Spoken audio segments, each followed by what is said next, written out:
Can't find your graphics card in Device Manager.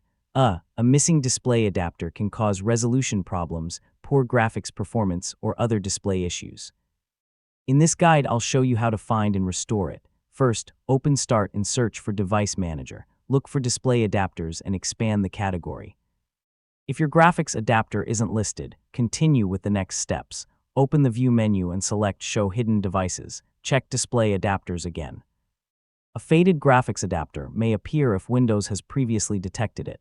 Next, select Action and choose Scan for hardware changes. Windows will refresh the hardware list and search for connected graphics hardware. Look under Other Devices for an unknown device or a video-related device with a yellow warning icon. Open Properties and check Device Status. This can indicate a missing graphics driver. Right-click the unknown device and select Update Driver. Try Search automatically for drivers first. If Windows can't find the correct driver, download it from your graphics card or computer manufacturer's official support website.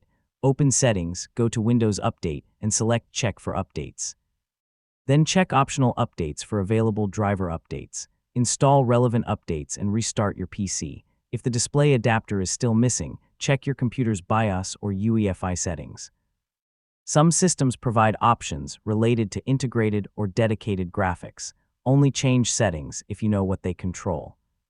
For a desktop with a dedicated graphics card, make sure the card is properly seated and connected to its required power cables. If you're not comfortable opening the PC, have a qualified technician check it.